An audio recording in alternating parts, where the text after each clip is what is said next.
Good evening, ladies and gentlemen. Welcome back to the Reasoned podcast. Not all the usual faces this evening. Darren's not on tonight. Alex Armstrong is not on tonight, but don't worry, they haven't died. They'll be back here again next week. So we've got me, Chloe, who I'm sure you're all fed up with by now. Connie Shaw, who you also will have seen before, but hopefully you're not fed up with yet.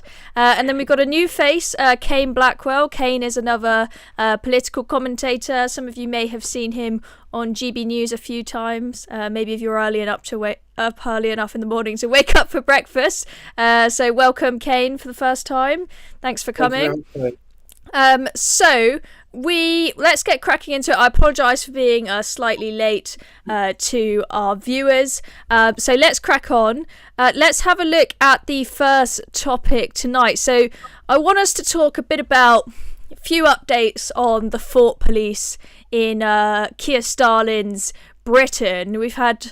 You guys may have seen a grandma was visited by the police. That was a big story. That was all front of the Mail on Sunday at the weekend. In fact, let's have a look at that first of all.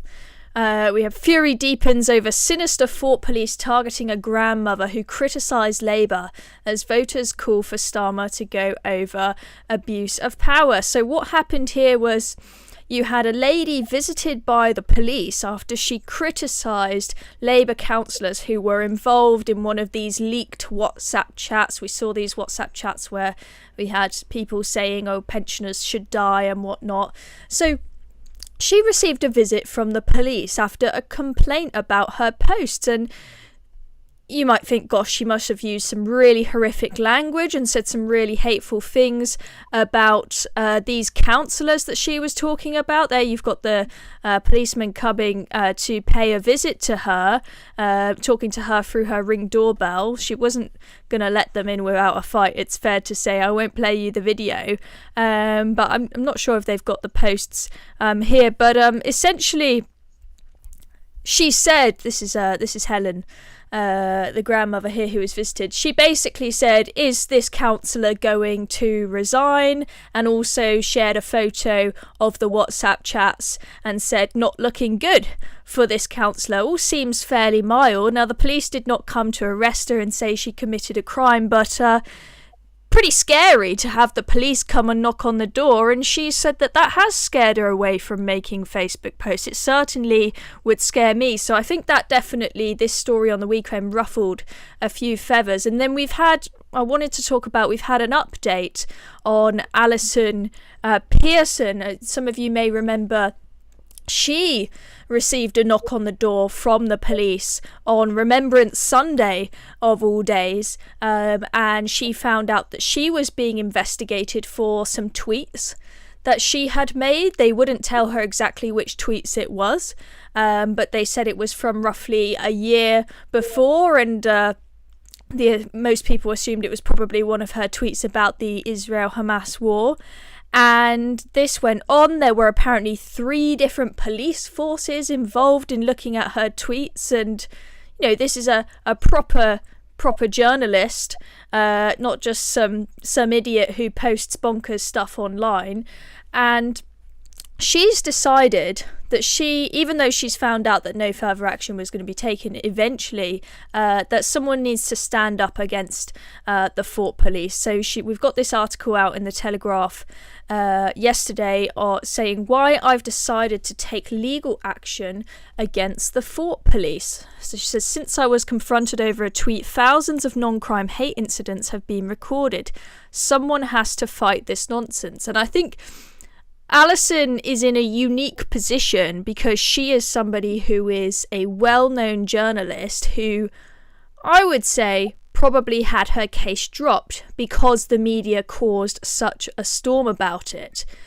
But most people who are being given non-crime hate incidents or being put in prison are just nobodies. They're members of the public who don't have any fame, who, nobody stands up with them. They often don't get as many eyes on their case as Alison Pearson luckily had, which meant that the police were happy to record non-crime hate incidents against them. So she's decided she's going to stand up and start taking legal action against the police.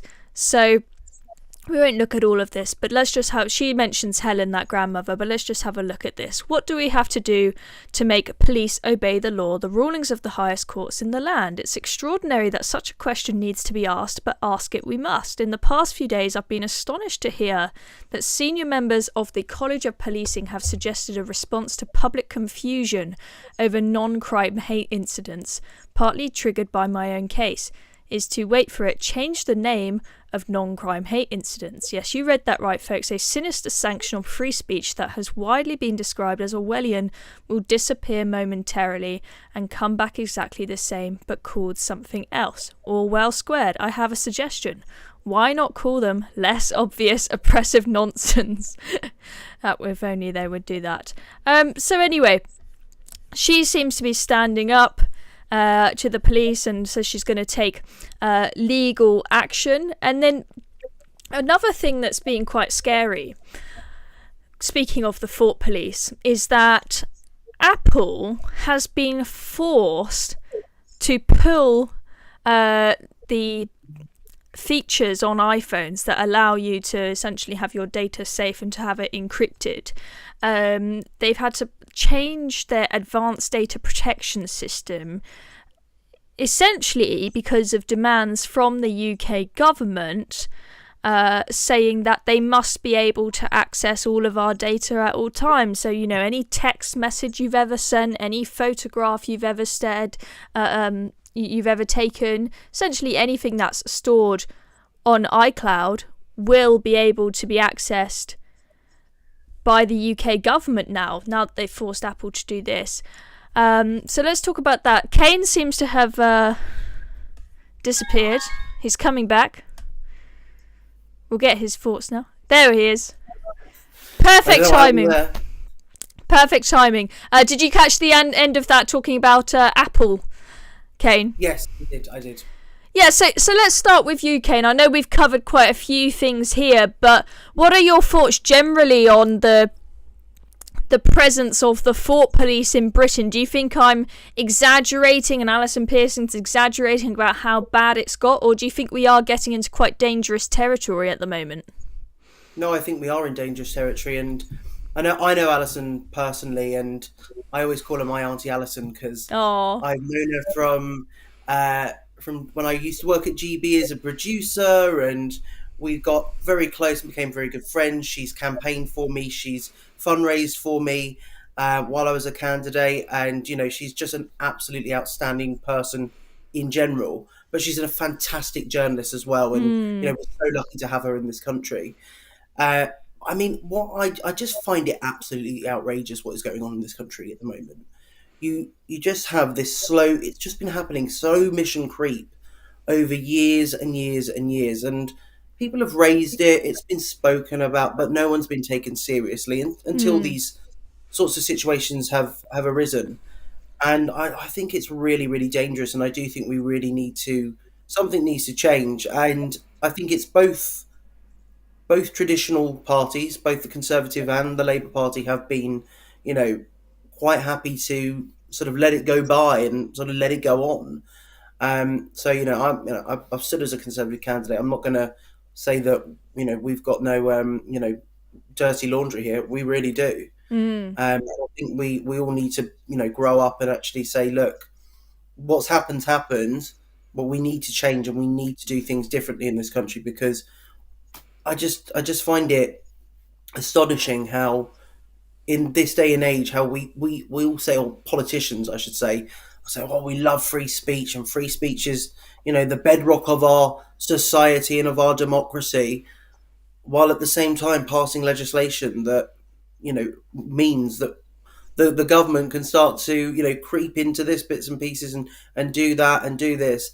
And also with just on this point on the Apple point, if we set the precedent, what happens for other countries which have less protections, that have governments who are a lot more dodgy than ours, even though ours is pretty bad and pretty dodgy at the moment. But we can throw them out in 4 years' time. For other countries, this could be a real death sentence to free speech.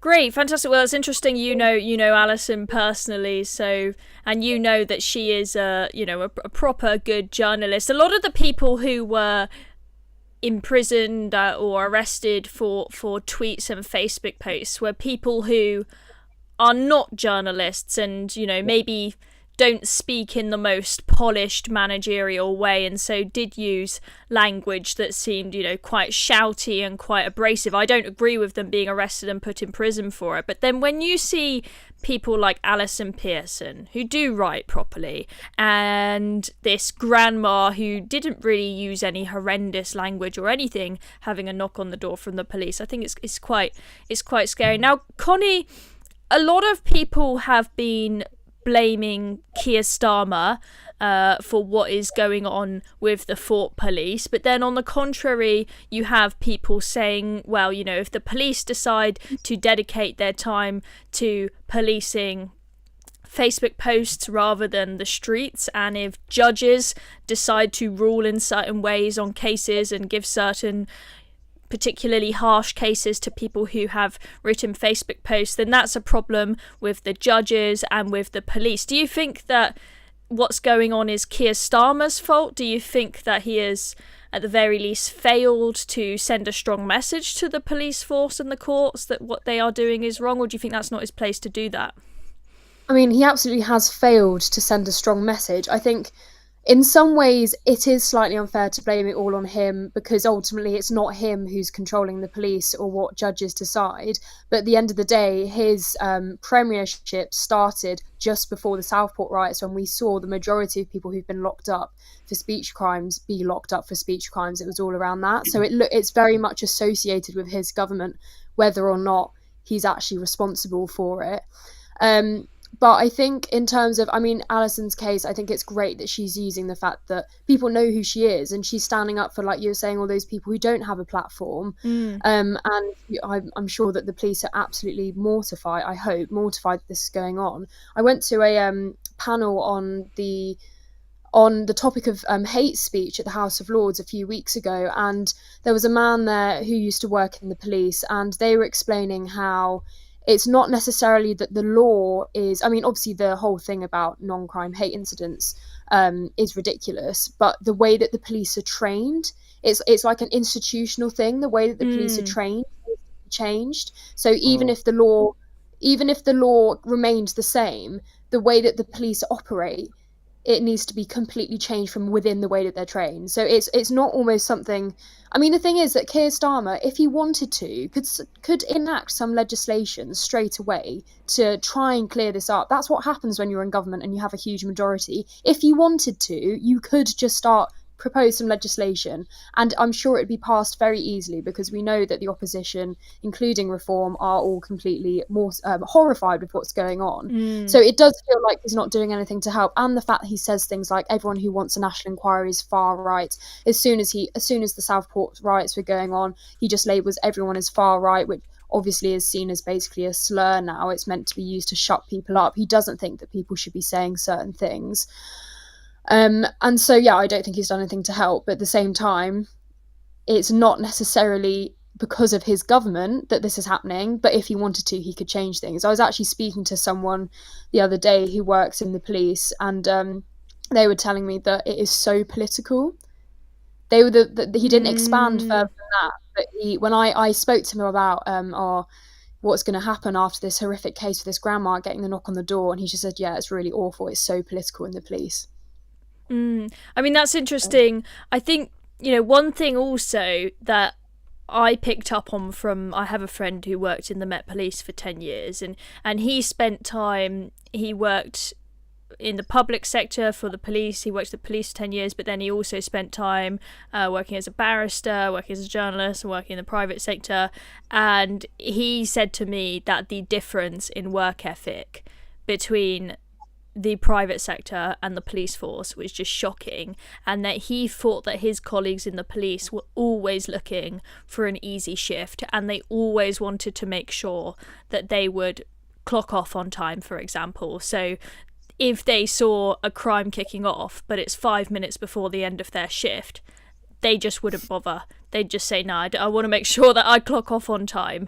And I'm not really too surprised, given what I've heard from him, that the police are quite keen on dealing with thought crimes rather than actually, getting hands-on, dealing with dangerous criminals and running after shoplifters and whatnot, because it's easy, right? It's easy to sit in front of a computer and just look at tweets all day. Kane, just sort of going back a little bit to what Connie was saying there, do you think that, let's say if Keir Starmer genuinely was really concerned about the thought police and wanted to do something about it, do you think he actually would have the power to do so? Or do you think that this sort of activism and politicisation of the police force and the judiciary is so ingrained that it's going to take a lot more than that to change it? Well, I think both are true.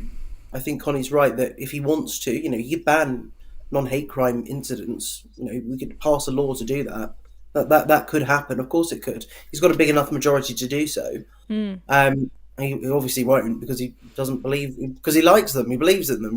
This is what they all believe in. They're socialists at the end of the day. But you're also right in what you were both saying. It's about culture in the police. It's also about making sure that we've got the right people in the police. We want to make sure that these people actually want to fight crime, solve crime, lock up criminals. This is what the police force has always been about and should always be about. This is where we need to get to again. And I think there is an emphasis on figures, making sure that we're ticking the quotas, and we're doing this. We've solved so many crimes, these crimes, but are they the crimes that are really affecting everyday people? Are they the shoplifting? Is it the stabbings on the street? Is it the rapes? Of course they're doing all of that as well. I'm not saying they're not, but when you've got headlines like this, when you've got stories like this constantly coming up, it's a really bad look for the police. And if they don't actually sort it out, the narrative's going to run away from them. And I think that's the problem. That I think the police and Essex Police. I know people within Essex Police. I've met the chief constable. They're not bad people. They're good people, but what needs to happen is there needs to be a whole culture shift throughout the entire policing structure about free speech and actually upholding those sorts of things. And you were saying, Alison Pearson is an eloquent writer and whatnot, and other people may not be. We shouldn't, just because we don't like the way someone talks or the way someone writes something, doesn't mean they're a criminal. It just means that we disagree with them. And that's absolutely fine, because we live in a democracy. And I think we all need to remember that sometimes. And it's a shame that in this country we've got to this state. Exactly. Now, Paul has messaged in saying we had over $5,000 of stuff pinched off a site and all we got was a crime number. Police never even came to look at the scene. And I think almost everyone has had a situation where they've they've witnessed a crime, either happening to them or someone else. They've called the police and nothing seems to happen. They'll say, we'll text you a crime reference number, but sorry, not really much we can do about it. So, aside from the concerns we have about free speech, there's just a concern about priority here, at the very least. People are infuriated that shoplifting seems to be rife and all sorts of other crimes, and the police always just seem so stretched for resources that they can't even turn up. And so you have to ask, how have they got the time to start knocking on people's doors because of what they have written on the internet is very concerning. But anyway, let's move on from the Fort Police and move on to something else. So we've had an interesting revelation about the judge who was in the ICJ, who called for Chagos to be sold off from the UK. Turns out that he also has been calling for the UK to pay 18 trillion quid in slavery reparations. Almost an incomprehensible number. So let's have a little look at this. So an international judge who ruled against the UK on the Chagos Islands has since also called for Britain to pay more than 18 trillion quid in reparations for slavery. Patrick Robinson, a Jamaican judge who previously served on the International Court of Justice, was one of the judges who ruled in 2019 that the UK should hand over the islands as rapidly as possible. The ICJ's ruling has since become one of the main arguments in favour of Britain giving away the Chagos Islands to Mauritius in a deal that would cost the UK billions over 99 years. We still don't know what the exact figure on that is going to be, but apparently it could be up to 18 billion quid. I would say that it is a surrender deal. But anyway, this guy, he was also a leading advocate for Britain to pay slavery reparations to African and Caribbean countries, and co-authored a UN report in 2023 that called for the UK to hand over more than 18 trillion quid. That's an astonishing number, and I think that's absolutely bonkers. And, you know, I've always thought that this idea of handing over the Chagos Islands and essentially paying someone to take the Chagos Islands off us doesn't make sense to me at all. I think it's absolutely bonkers. And then to find out that one of the judges who told the UK that we need to do that is also coming out with this bonkers crap.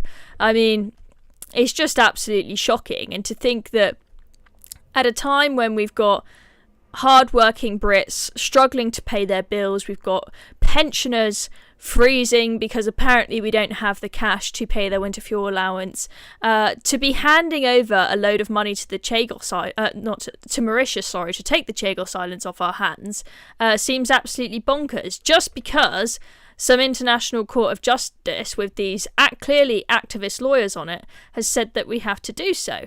And I wanted to show you, I won't show you the whole thing, but Robert Jemrick put out a good video. It's got 788k views on Twitter, so it's been quite a hit. I'm no massive historian, but I think here he explains quite well just how bonkers this is and how it doesn't make sense. Because if it was the case that we were, horrible colonialists, and Mauritius are the rightful owners of this land, then maybe there would be a case for the deal. But when you hear what the actual history of it is and how much power the ICJ are supposed to have over us, it just seems a bit bonkers. So let's have a little look at this. Hopefully you guys can hear this okay. In a week where all our focus should be on Ukraine, Keir Starmer is asking Trump whether we can give away the Chagos Islands, British territory, to Mauritius, an ally of China, and pay billions for the privilege. Let me explain what's going on. It was the French who first occupied them until 1814, when Napoleon loses the Battle of Paris, and the French agree to give Mauritius and all of their islands in the region, including Chagos, to the British. Mauritius had no links with Chagos. In fact, the Chagos Islands are more than 2,000 kilometers away from Mauritius. Almost no Mauritians had or have ever lived on Chagos. In fact, the only people who have are a few thousand Chagosians, a small community who Keir Starmer has never met with. So why is Mauritius now claiming sovereignty? Well, the British administered Chagos from Mauritius, but they were separate entities. Originally, New Zealand was administered from Australia, but Australia is not claiming sovereignty over New Zealand. Anyway, let's fast forward to 1965. Mauritius is British, but the British are about to grant independence, and Mauritius is now a democracy.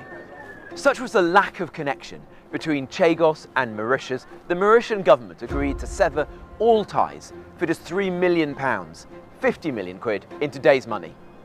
So the Chagos Islands moved from being a dependency to a British colony to a British overseas territory. To recap, the Chagos Islands have been British sovereign territory since 1814. It's only in 1982 when a far-left party wins power in Mauritius, when their government first makes the claim that the British government coerced them out of their land. This claim is nonsense. When it was first made, a Mauritian leader, a patriot, the man who led the country to independence and is still highly respected, said so. He said he wasn't forced to do a deal. The Chagos was, and I quote, a portion of our territory of which very few people knew, which is very far from here, in which we had never visited. He said claiming Chagos would make Mauritius look ridiculous in the eyes of the world. Fast forward to 2019, and the International Court of Justice issues an opinion saying that the 1965 agreement was unlawful and the British should give up Chagos as soon as possible. This is the core of Labour's argument, but there are so many problems with it. Most importantly, the ICJ's opinion was non-binding, advisory. It said so itself. A fundamental principle of international law is that these judgments are non-binding unless the countries themselves, the parties, agree for the dispute to be settled by the court. So there we go, won't show you the rest of the video, but you get a taste there of a bit of the historical background and how much power the ICJ has over us. So it looks like, if Robert Jenrick's analysis there is right, that the history says that Mauritius has absolutely no right to this land. So we're handing them this land, getting rid of a key military base there, potentially, unless we chuck them a load of money. And it seems as though we've got the Labour Party saying, oh, we've got to do this because some international court of justice with activist lawyers on it has said we must do so, but it's not binding at all. So, I mean, Kane, why do you think that the Labour Party is continuing on with this Chagos deal? It's clearly proven to be very unpopular, at least from what I've heard, amongst the electorate, as well as finding out that one of the judges that was involved in this ruling is also making absolutely bonkers reparations requests.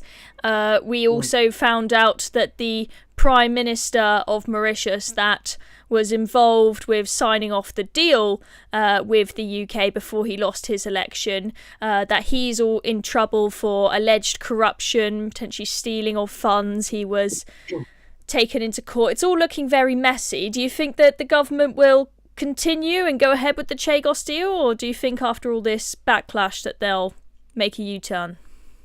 Well, our only hope for it to be scuppered is Donald Trump, because, you know, at the end of the day, this is the most strategic base in the Indian Ocean, you know, if not in the eastern part of the world for us and for so many people. For the West, really. It is just absolutely bonkers, this deal. And I know I previously, in my last role, I was working for Priti Patel, and I mean, Priti's been leading the charge on this in Parliament alongside Nigel Farage and others. But, you know, the idea that we own something, we're going to give it away, but we're going to give it to someone and we're going to pay them to take it off of our hands. It's the worst deal. Actually, it's the shittest deal in history. It is the shittest deal in history. I literally cannot understand it. And I can't wait for Donald Trump to meet Keir Starmer, because he's going to say, here's a copy of my book, The Art of the Deal, mate. Have a read of it. Because after this, I honestly don't know how we can honestly let these people negotiate for us ever again. You know, when Labour negotiate for Britain loses. That is the end of it. It's a real shame, because I do feel that we are in retreat at the moment as a country. We really are in retreat. You know, we're listening to, you know, international judges when at the end of the day we don't have to, but this is, you know, and Robert Jenrick says it in the video, this is what their world belief is. You know, this is Starmer's world belief. He believes in, you know, international law being, you know, paramount, and that, you know, we should all, you know, they believe in, you know, the European superstate. They believe in a world superstate, these people. You know, they want socialism across the world on steroids. You know, this is their master plan. And I really think we've got to wake up to the fact that these people are dangerous and they are going to ruin our country. Yeah. And I think it's interesting there that, you know, you go as far as to say Keir Starmer and the people ruling us are dangerous. And some people might say that's hyperbole, but I would say at a time when, you know, we're we need to be negotiating with Putin and various other threats. Sadly, there are a lot more wars going on in the world than I would like there to be. I don't trust Keir Starmer to negotiate for this country at all. If, God forbid, we did end up with an actual proper threat towards Britain, I would not trust that man to lead this country and keep us safe. If he is stupid enough, him and his good mate David Lammy are stupid enough to hand over a piece of territory that is ours and pay them money to take it off us, I just don't trust this guy at all. The small bit of hope that I have is the fact that we've actually got Donald Trump in the White House. If it was Kamala Harris and Keir Starmer leading the West, I think already we are seeing the Trump effect very quickly. Hamas didn't talk about handing over hostages until they heard that Trump was going to be getting in, and then suddenly the tune changed.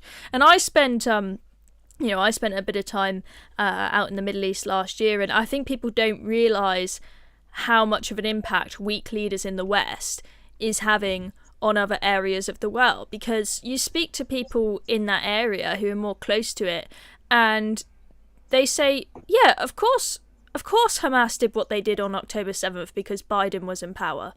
They knew they wouldn't get away with it if someone like Trump was in, but they just thought, there's this sleepy old guy in the White House, we can get away with doing whatever we want. But as soon as Trump's in power, they won't mess about. And I'm interested to see if, when Keir Starmer meets with Trump, if free speech is going to come up. Everyone's talking about Ukraine because that's the hot topic in the news at the moment. That's the main thing they'll probably be talking about. But we're hearing these rumours of potentially Britain having to face tariffs if the UK government doesn't agree to change their laws on free speech. I really hope that Donald Trump puts pressure on Keir Starmer to do that. Connie, what are your thoughts on this? Well, clearly, as we all know, Starmer is just it's all an ideological thing, like you were saying, like Jenna was saying, the ICJ is simply, it's not binding. It's just because we know this about Starmer. He's a manager, he's not a leader, he likes to follow the rule book, and if that's what an international court has said, why on earth would he do anything differently? I was speaking to someone else who's quite involved in one of the factions of Labour, and he was telling me that the way that Labour politicians think, it's very much not about the country but about the Labour Party and Britain. They want Britain to be Labour first rather than Britain as a country to be first. For them it is about making, I guess you could say socialist, but I know that lots of people who call themselves socialists would not think that Keir Starmer's government is anywhere near socialism. But yeah, they're very interested in just spreading their ideology rather than thinking about what's best for the country. And that is such a shame. We've got a parliament full of so many young politicians. They're obviously all going to be career politicians. They're not going to be deviating from what the whip's telling them. So we really don't have much hope with such a large majority of such fresh MPs. Trump is really the only hope when it comes to things like Chagos. And it is particularly, I'm the sort of person who, even when I was young, when I was a child, my mum purposely made sure that at stressful times, if it was to do with war, that the news was not on so that I couldn't hear what was going on. And this is probably one of the scariest times in my lifetime when it comes to the potential for war. And I completely agree with you. I'd be absolutely petrified by the thought that Keir Starmer is the one leading us through this extremely sort of perilous time. Yeah, he's definitely no Winston Churchill, that's for sure. Would you guys rather at the moment, obviously we have Nigel, but in terms of, I was just thinking back at past politicians, I felt a lot safer in Boris's hands. I don't know what you think about that. In Boris's hands? I think he was very much more well respected on the international stage. He might not be at home. Yes. I think on the international stage he was respected. Yeah, I agree. Definitely more respected on the international stage. I mean, he's a very likable character. I mean, that's why he got such a big majority, really, and was able to also win as mayor in London in a lefty capital city, is because he's just got such amazing charm and charisma. So when he goes and meets other leaders, I'm sure they'll be very impressed by his charm. I mean, he's a very I think, as we saw when he was in power, he's a very sort of chaotic, disorganised leader. So I'm not one of the people begging for Boris to come back, but I'd take him in a heartbeat over Keir Starmer, that's for sure. I heard him on BBC with Nick Ferrari the other day, and I just thought, God, I just wish he was the guy. Like, talking about Ukraine, like, obviously he was there at the start when it all kicked off, and it felt very much more secure with him. Well, I think the thing is with Boris is he is a leader. You know, love him or hate him, you know, he's done good things, he's done bad things, but he is a leader and he's got that gung-ho spirit, he's got that British spirit that we all can rally around. And, you know, look what happened, you know, yesterday with with Keir Starmer announcing the defence spending. Gets up on stage, he looks sad to be announcing a policy that is very popular amongst people about increasing defence spending. He looks very sad and glum, you know, blah, blah, blah. And he keeps reading from this bloody piece of paper. I know, the piece of paper is so terrible. Oh, the speaking ability is just appalling. It's terrible. I mean, Liz Truss was bad at public speaking, but he's probably even worse. Go on, Kane. Going back to the Chagos situation, the Defence Secretary today could not rule out that the money from the increase in the defence budget could go to paying Mauritius for Chagos. He couldn't rule it out. This is how mad this government is. This is how dangerous they are, that we're going to increase the defence budget and then we're going to give it away to Mauritius. Potentially. And we've seen with Doge, which is, you know, still only just starting its mission to uncover government waste, that I know we're seeing a lot of revelations about foreign aid just being completely wasted or, you know, being used in very corrupt ways. And given that we have just found out that the Prime Minister of Mauritius at the time of the deal being organised in October, that he's potentially been hiding a load of money, I'm thinking, well, maybe he thought, yeah, I fancy some new Rolexes, I fancy some more cash, I'll tell Keir Starmer that he has to hand me the Chagos Islands and that he needs to pay me to do it, and he's an idiot, so he'll agree to it. I mean, what a plonker we have in charge. But anyway, let's move on to our next story. So let's have a look at this article that caught my eye earlier. I thought this was quite shocking.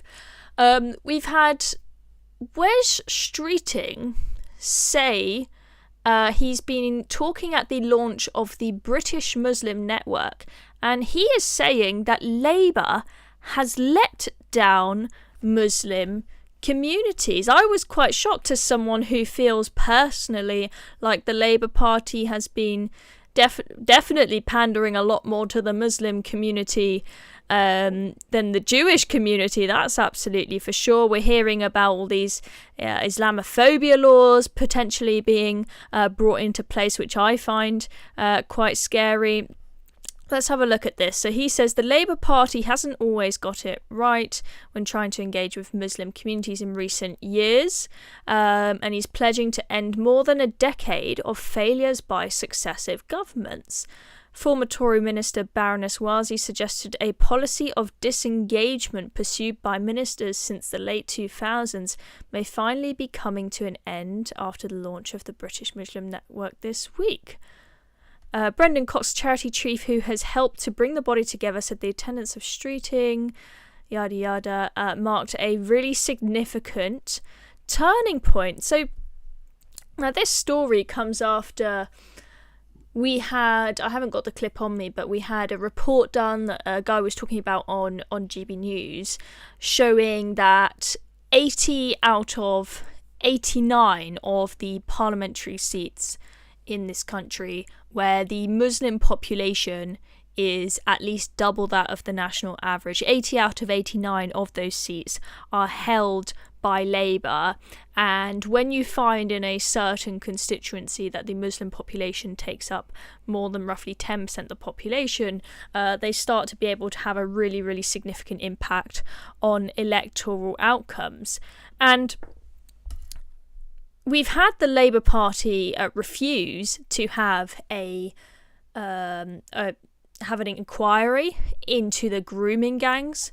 I saw this shared by Zach Goldsmith, this old article where Wes Streeting, when we were trying and really pushing, GB News was certainly really pushing for a inquiry into the grooming gangs. We then had the left freaking out about people talking about it, worrying about the impact on the Muslim community. We had Wes Streeting say grooming gang rhetoric risks inciting mass violence.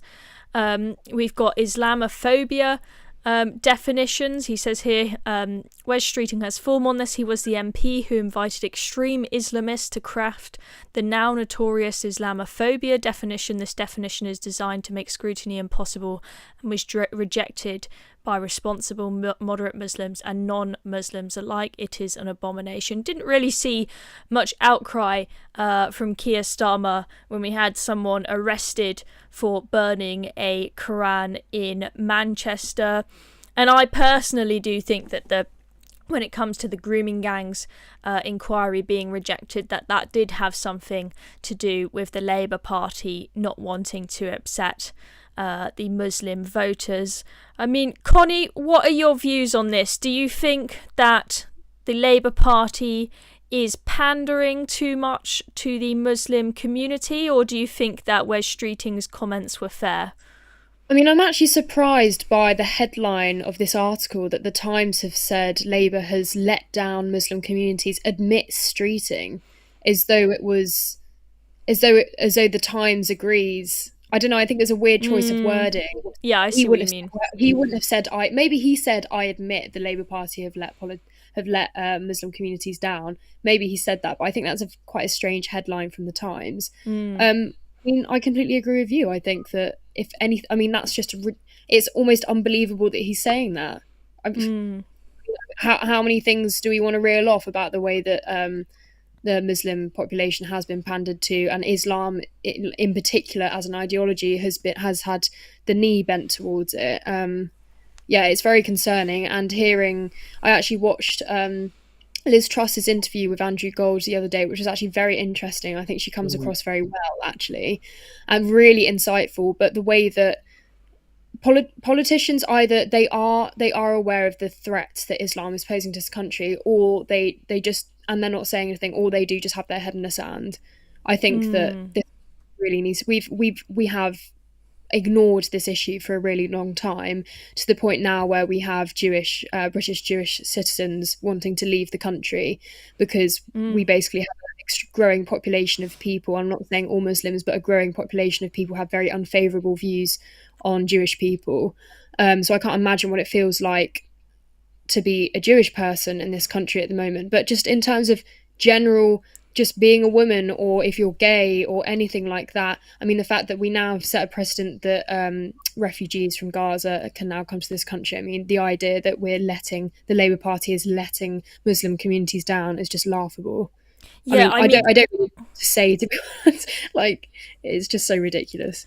Yeah, and you make the point about how the Jewish community feels, Connie, and I've heard stories of people, especially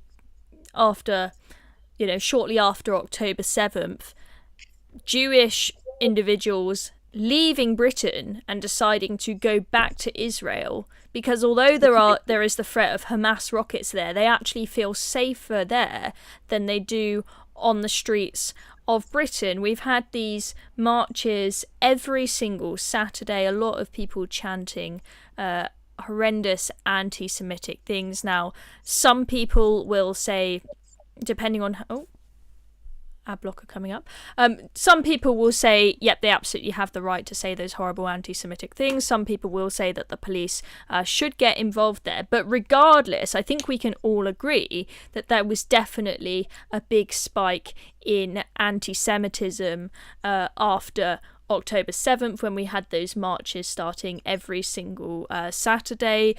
Sam, one of the people he's been here on the Reason channel before, who is Jewish, he's just the other day been beaten up by some Islamist thugs, as he called them, when he had an Israeli flag on him and he had his flag stolen from him. This is what is happening to Jews on the streets of Britain, and I have no doubt that you've also had things going the other way, where you have had anti-Muslim hatred also flare up after October 7th to a degree. But I think what was really telling to me is that it seemed as though, at least from what I could see, that the Labour Party was far more interested in talking about the rise of Islamophobia than they were talking about the rise of anti-Semitism. So, for example, we had, in the run-up to the general election, when we had various campaign videos going up, there was this video of Keir Starmer and Sadiq Khan, who is mayor of the city where we have these marches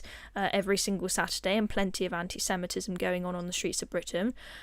We had Keir Starmer and Sadiq Khan sat on the sofa having this heart-to-heart about how it's really important we get Labour into power so that they can crack down on Islamophobia, and they talk about how it's especially important that they do more to crack down on Islamophobia on social media. Surprise, surprise, we've ended up with the Fort Police after. And I was thinking, well, why aren't they talking about anti-Semitism as well? I mean, Kane, what do you think? Have I got this wrong? Are the Labour Party right to be talking about Islamophobia all the time, or do you think they're clearly pandering to the Muslim community more than the Jewish community? Well, I think he's being very political at the end of the day, because his constituency, he's very close to losing that to an independent Muslim candidate. He's very, very close, and this is all about making sure that Wes is safe at the next election. He is courting the Muslim vote. He is courting Muslims at the moment because he knows he is in trouble with them. I mean, one, he is a gay man, so that's sort of one strike against him already. But he's also just he is not on the sort of far left of the Labour Party either, where a lot of the sort of Corbynista style and sort of very pro-Palestinian wing of the Labour Party sit, and he at the moment he does have a real issue in his Ilford North constituency. And you see Brendan Cox, saying, "Oh, this is a turning point. This is a huge turning point. This is all about saving Wes Streeting," because they know at some point Wes Streeting could be the Labour leader. That this is all about saving Wes's skin. So I think it's a little bit more I'm going to be a bit more cynical about this and say this is political, and this is all about Wes, making sure that he keeps his seat. This is why he said that tonight, or whenever it was.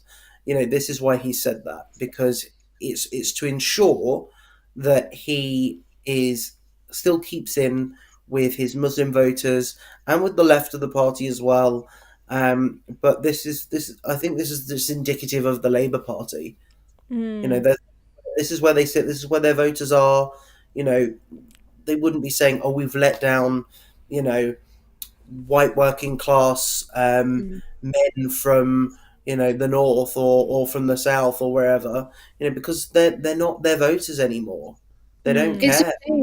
It's a shame, really, because out of all of the Labour politicians, I really quite like Wes Streeting as far as Labour goes. Sorry, King, go on.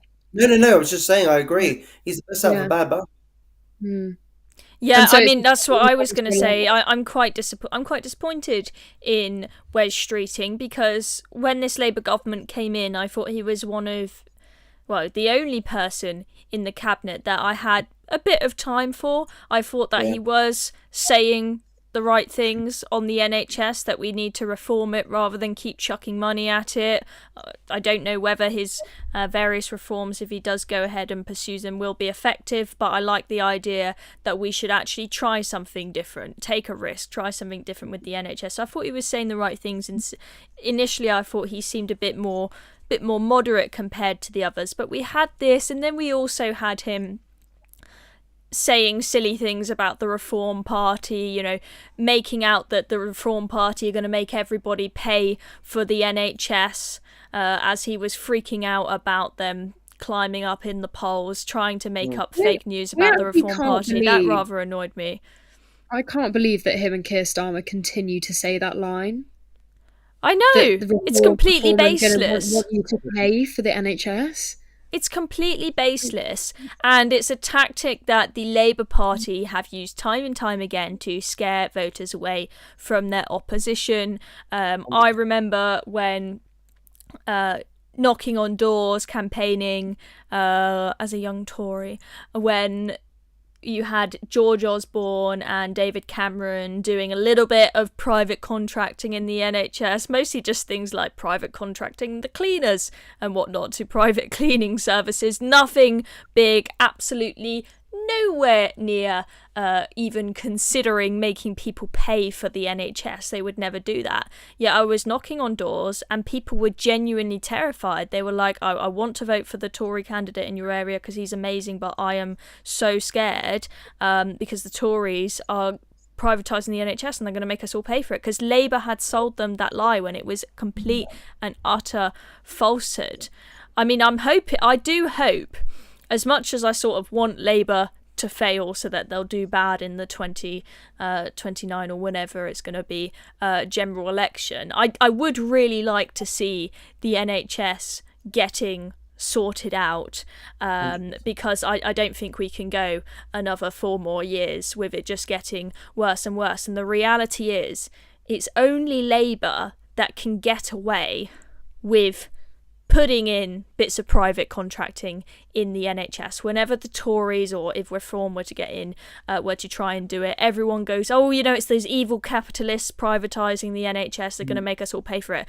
It's only really Labour that can do the reform, so I really hope that he does do it and is successful. I've been disappointed by this stuff he's coming out with, but hopefully something will happen on the NHS, but I'll believe it when I see it with this lot, to be honest. Right. Yeah. Okay. Let's move on to. Let's just look briefly at this news that Dominic Cummings. This is a big fresh blow to the Tories. Dominic Cummings has called on voters to back Reform. He seems to have defected, or at least to some degree. Of course, Dominic Cummings, known as the Brexit mastermind, and of course Boris Johnson's chief of staff. Of course, we had the whole Barnard Castle debacle and he had to go. Some people think he's a nutter, some people think he's very intelligent, some a bit of both, but he's quite an important figure, and I do think that this is quite important. It just shows how the Tory ship is just falling and falling one by one. More and more important people are ditching the Conservative Party and moving over to Reform. So let's have a look at what Dominic Cummings had to say. It's maybe not quite as strong as a defection as the headline suggests, but he's at least saying obviously everyone should vote for Reform this spring.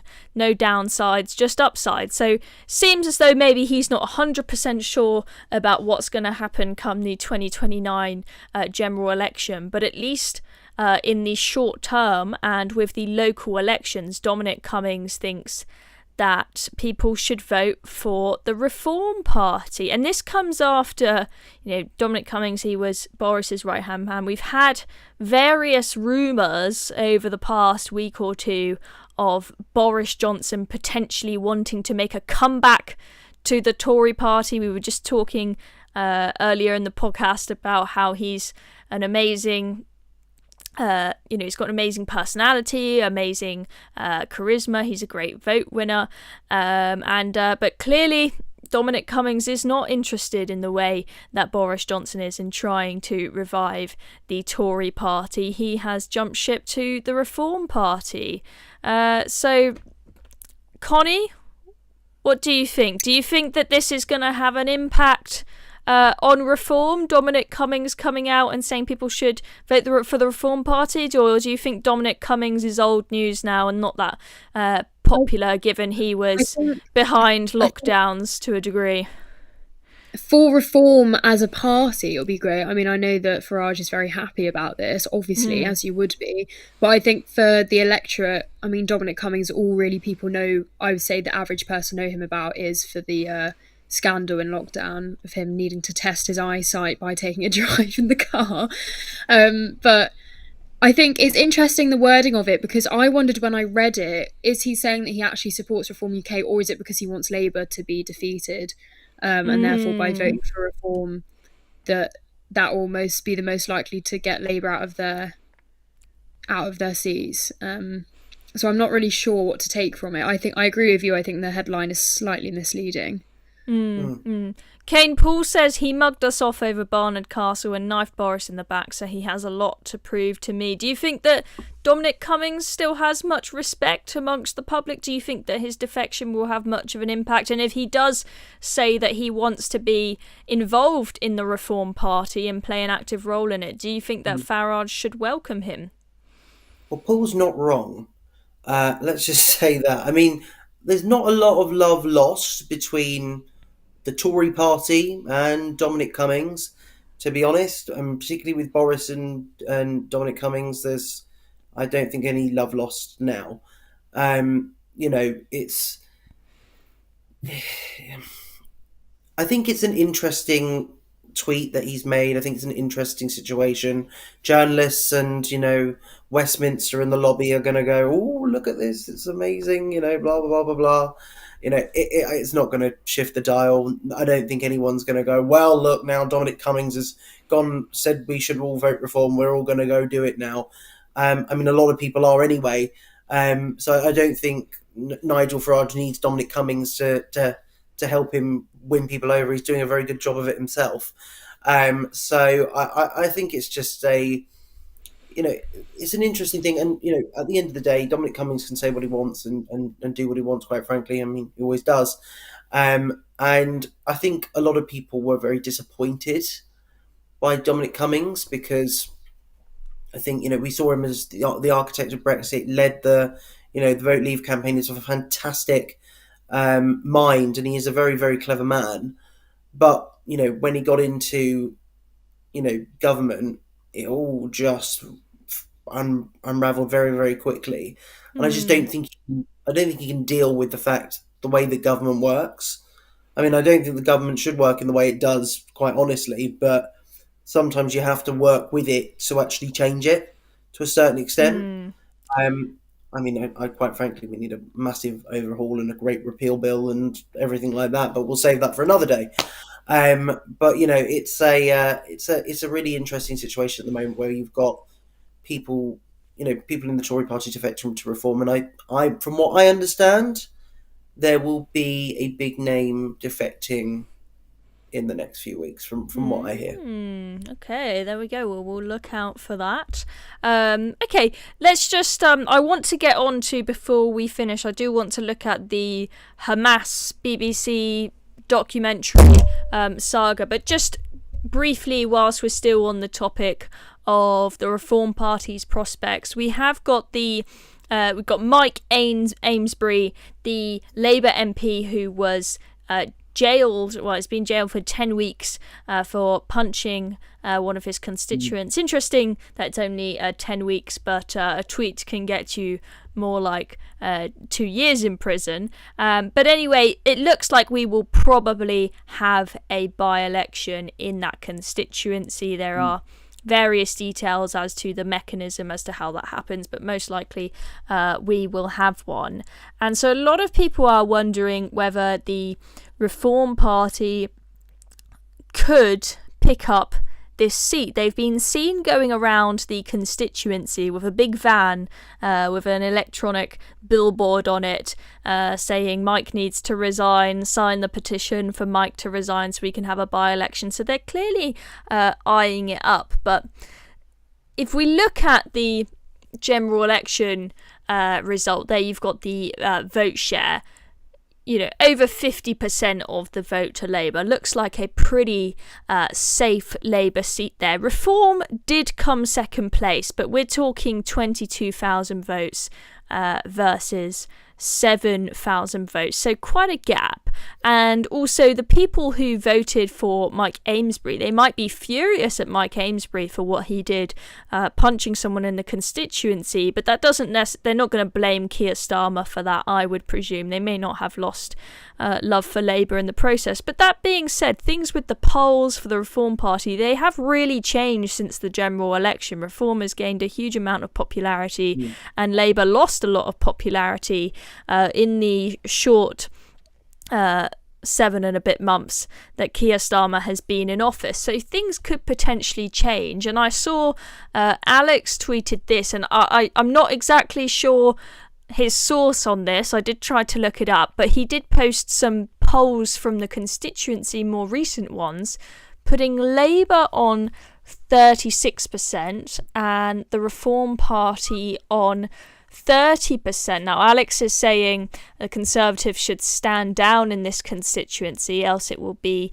a Labour win. I mean, I doubt that will happen. But Kane, do you think if the Reform Party fought a hard campaign in this constituency that they might be able to pull it off? I mean, it's possible, but the polling looks unlikely in the current situation. I mean, the polling that Alex is looking at, I looked at the same stuff, and it was on Nowcast. And you do look at it and you think, right, if the Tories stood down and everyone voted the way, Reform and, all of that, then it could happen. But there's a lot of variables that have to happen to make sure that does. And you can't always you can't put all your eggs in one basket in that sense. I do understand why people are saying, the Tories can't win here. Reform are the only party that, at this moment in time seem likely to be able to beat Labour in this particular seat.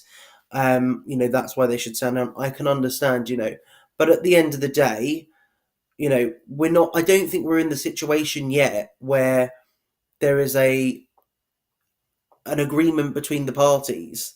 I'm not saying that I don't not want one. I do want, the right to come together, because if we don't, Labour will continue to rule this country, and that is a terrible thing. But we're not in that space yet. Let's just be honest with each other.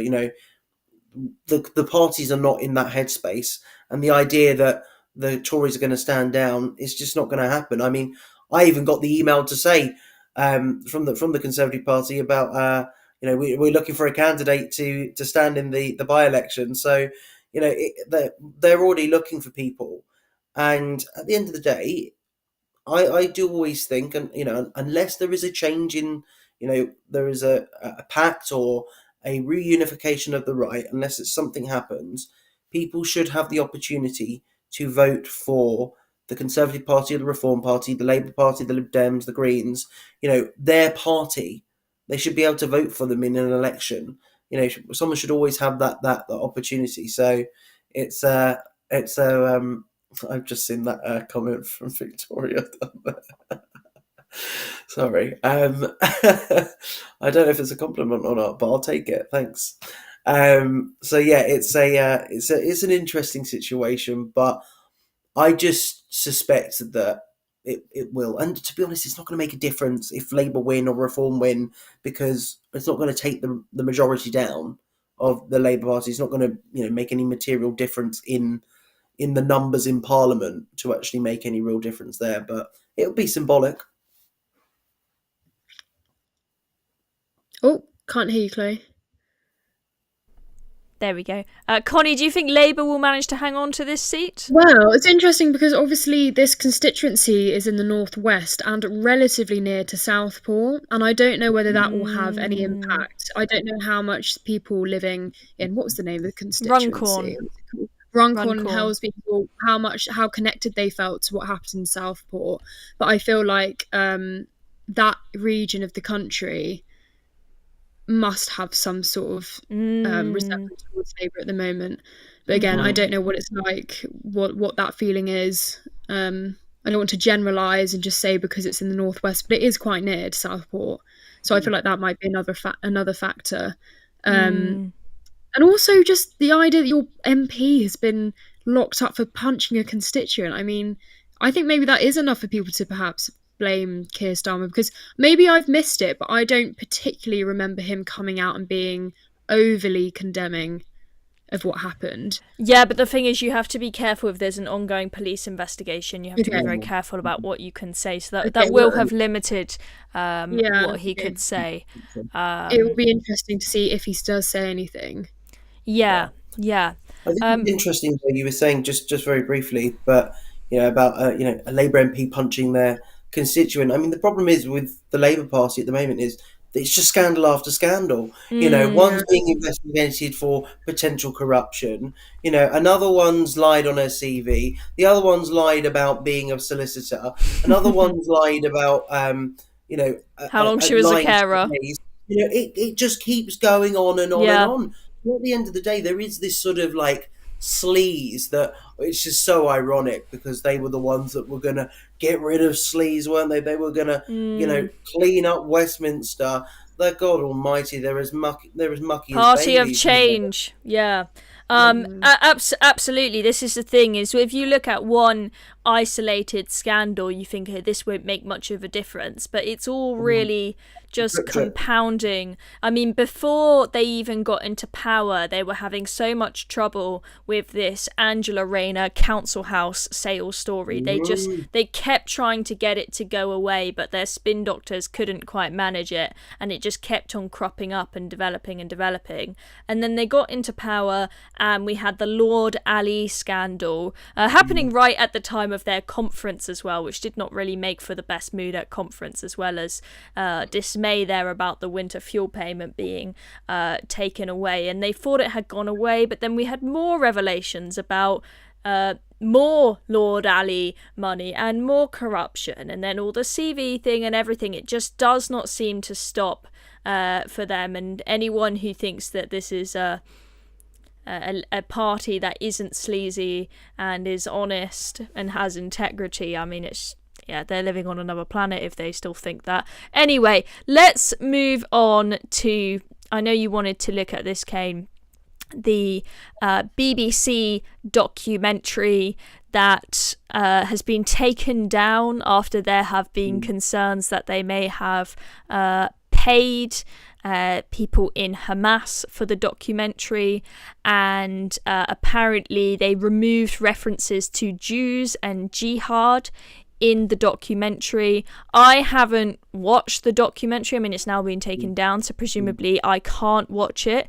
But yeah, there have been concerns, after we had so many cases of the BBC refusing to call Hamas terrorists. We had that report come out saying that they had breached their own editorial guidelines on the coverage of the war over 1,500 times. And now this, a documentary supposedly playing, essentially I get the impression is that this documentary played down the extremism of Hamas, maybe made them look somewhat like the good guys, and people are concerned, especially because the BBC wouldn't get the stick that it does if it weren't for the fact that license fee payers are the ones who are funding this stuff. They expect this channel far more than other Ofcom regulated channels to be independent, given that they're having to pay for it. And let's just have a look at this video you sent me, Kane. So we had a big protest outside the BBC as a consequence of this.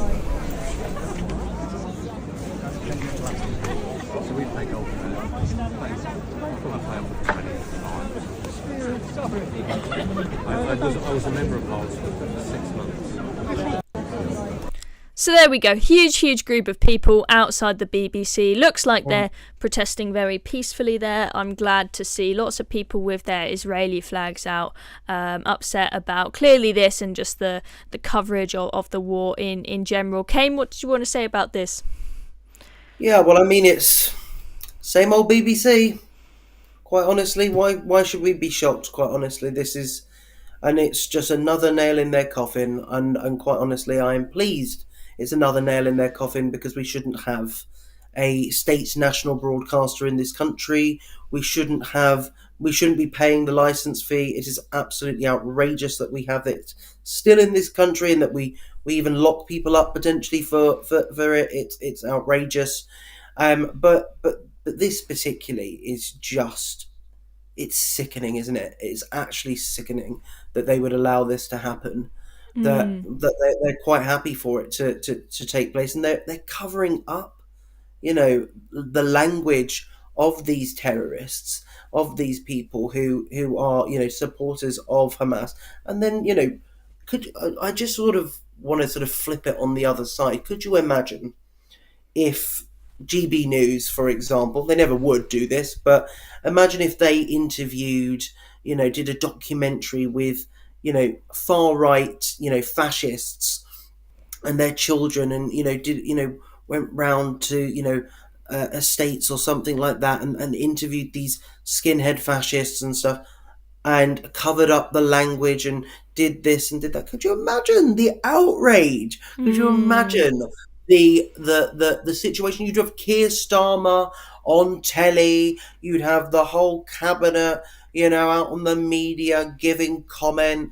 It would be the scandal that it rightly would be. But this, on the other hand, it will be swept under the carpet, it'll be brushed along, because it's the BBC. And the BBC are complacent, and I'll tell you why they're complacent, is because they don't answer to anyone, because they are nationalised. And this is the problem with nationalised industries, is they don't answer to anyone.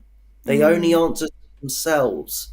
And this is the problem, because they don't have shareholders, they don't have competition, and at the end of the day, if they do something wrong like this, people can't vote with their feet or with their pockets or with their remotes, sadly, because even if you don't want to watch the BBC, you still have to pay for the bloody thing. It's absolutely outrageous, and what they've done to British Jews in this country is damn right terrible. And it's a shame, because the BBC, I think, used to be absolutely fantastic. They have produced some absolutely brilliant television over the years. I know they're not, BBC News is not that exciting, but their television in general, I grew up watching Doctor Who and all the rest of which that's another whole thing that's been wokeified and is a mess now, but that's a story for another day. It's a great shame to see. And you're right that people, they can't vote with their feet and vote for their wallets. A normal channel, if they put money into a show and people don't watch it, they then do not get the ad revenue that they need on that show, and they realise this is loss making. We need to go down a different track. And if something has been portrayed in a way that is, the viewers are not happy with, then they're going to have to change track. But clearly that's not the case if you're paid for by a license fee. Just looking at this clip here that you see constantly playing on the screen, you see what's happened where they've translated things differently to the actual literal translation. So you'll see ready for jihad is the translation, the proper translation, but prepared for battle is the translation that the BBC have given. Connie, what do you think of that? Do you think that after seeing that twisting of the words there, you think that the BBC genuinely had an intention to make Hamas look like the good guys? Well, this is what I've been thinking about this a lot, because I know it's risky saying it, but I don't know where I stand, because I do think the fact that they have mistranslated it, that is horrific, and I cannot, but it's unbelievable to the point where I just think that must have been a mistake. Surely there's no way that they have done that, but maybe I'm naive. But in terms of the biggest bit of the scandal, arguably, is the fact that the boy who narrates the documentary is a son of a Hamas minister. And it's only been discovered as a result of an investigative journalist. I can't remember his name, but I remember hearing him speak the other day. He was the one who revealed it.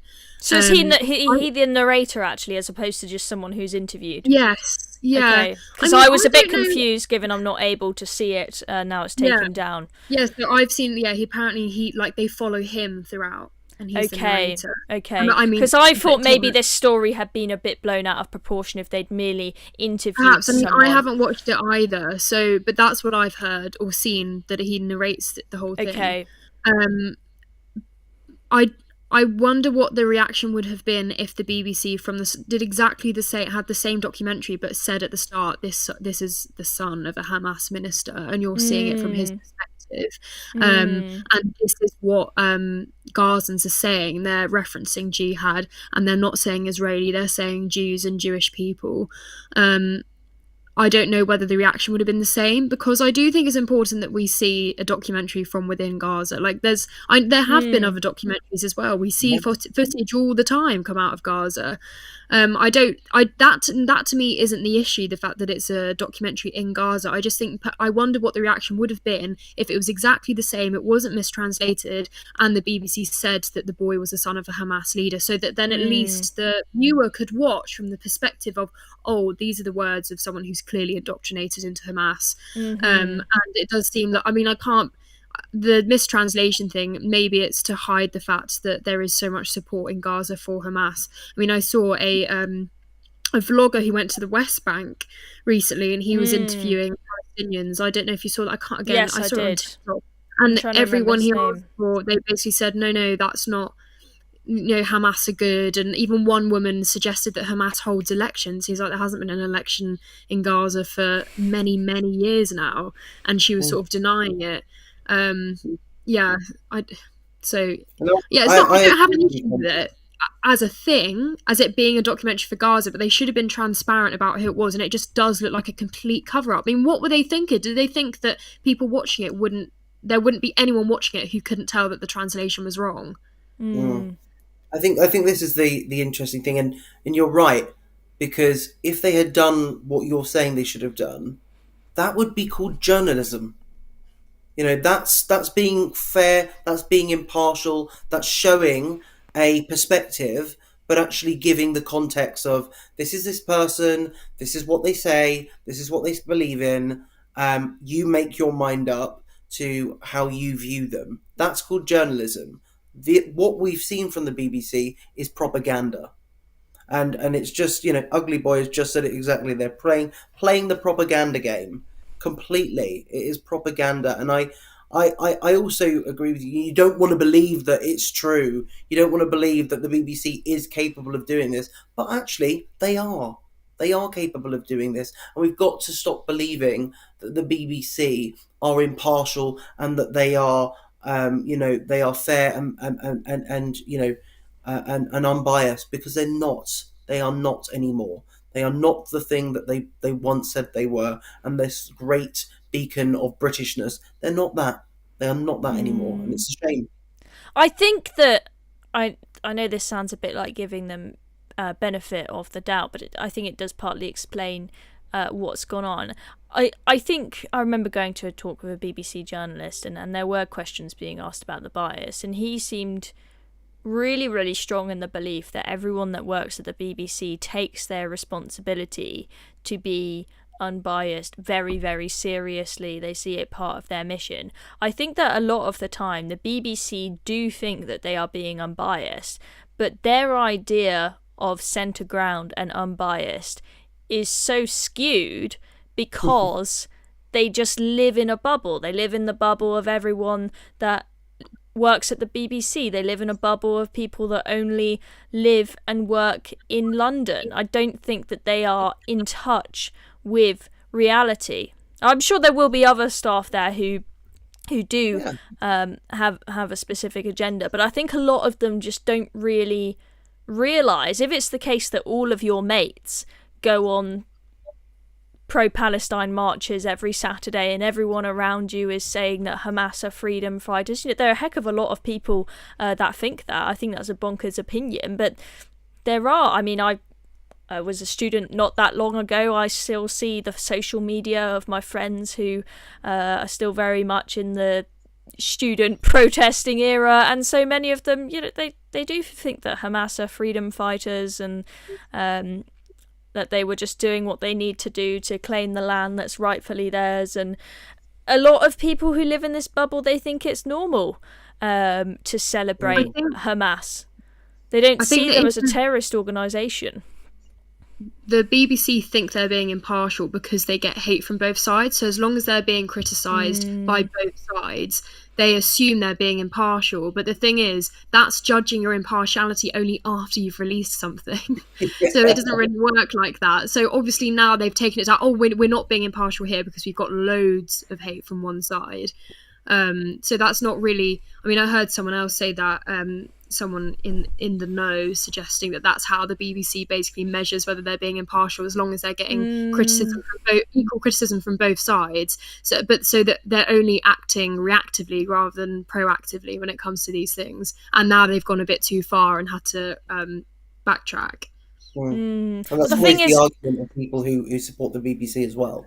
That's always the argument is, they get criticism from both sides. Both sides, if the far left hate the BBC and the right hate the BBC as well, they can't win. But it's just not the case. Okay, they get criticism, but they are fundamentally, like you say, they live in the bubble. They live in the left wing liberal bubble that is incorporated in London and in cities and in that doctrine. That's what they believe in. That's who they are. Absolutely. Anyway, let's bring things to a close there. Thank you both for joining me, and thank you to everyone who has tuned in and watched us, and everyone who comes and watches this stream later on tonight or tomorrow. Let's just have a look at a couple of quick comments. So Maison d'Eau, I don't know what I'm saying there, but they say, isn't it great to see young people on Reason to have avoided the indoctrination of our education system? We still have hope that things will get back to normal. And Paul has very kindly left us a super chat. He says, love the show, keep up the great work. Thank you very much for supporting the channel, Paul. So thank you everyone, and good night.